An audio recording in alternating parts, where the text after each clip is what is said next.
Good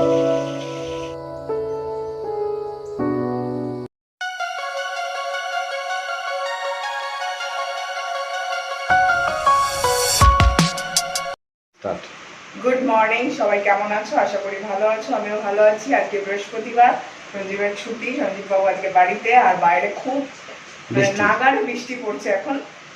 আর আজকে আমাদের ভাজাভুজি হবে, সব ধরনের ভাজা, সেগুলো কেটে নিয়েছি, তোমাদেরকে দেখাচ্ছি কি কি ভাজা হবে। এখানে আলু কেটে নিয়েছি, এখানে বিনস কেটে নিয়েছি, এখানে বেগুন কেটে নিয়েছি, পটল কেটে নিয়েছি, কারকল কেটে নিয়েছি, উচ্ছে কেটে নিয়েছি, কুমড়ো কেটে নিয়েছি।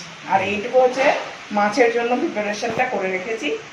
একটা পাবদা মাছ আছে, পাবদা মাছটা রান্না করব, আর এই ভাজাভুজি করব, আর ডাল কালকের আছে।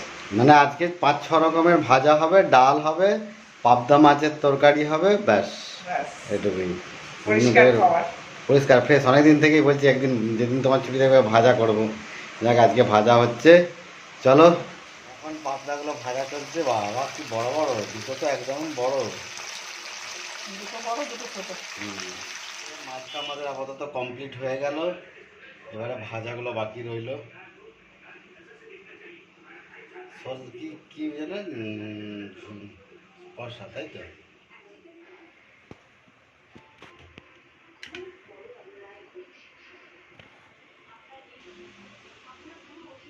সব দেওয়া হয়ে গেছে, ওখানে ঘরে গিয়ে তারপর তোলো।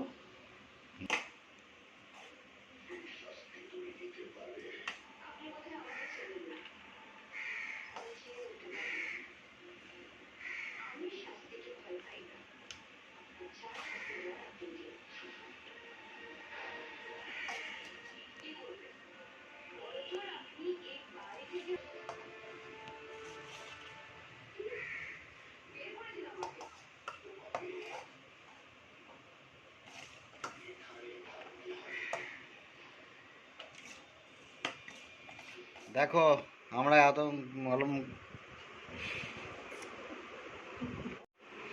এই যে আমরা এখন খেতে বসে গেছি।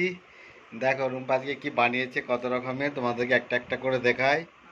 প্রথমত আলু, এটা হচ্ছে আলু ভাজা, এটা হচ্ছে কি উচ্ছে ভাজা, তারপরে আছে বিনস ভাজা, তারপরে আছে কুমড়ো ভাজা, তারপরে হচ্ছে কাঁকরোল ভাজা, তারপরে বেগুন ভাজা, পটল ভাজা, ভাত আছে, আর এখানে হচ্ছে টমেটো দিয়ে ডাল আছে, আর এদিকে পাবদা মাছের ঝাল।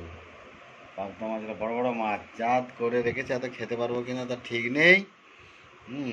তো আমরা আজকে ভাবছি খাওয়া দাওয়া করে, দাঁড়াও ব্যাক ক্যামেরাটা ঘুরিয়ে নিয়ে, তো আমরা খেতে বসে গেছি এখন। এবারে আমরা ভাবছি আজকে খাওয়া দাওয়া করে একটু রেস্ট নিয়ে আমরা আবার এক জায়গায় বেরোবো, দেখি কোথায় বেরোনো যায়।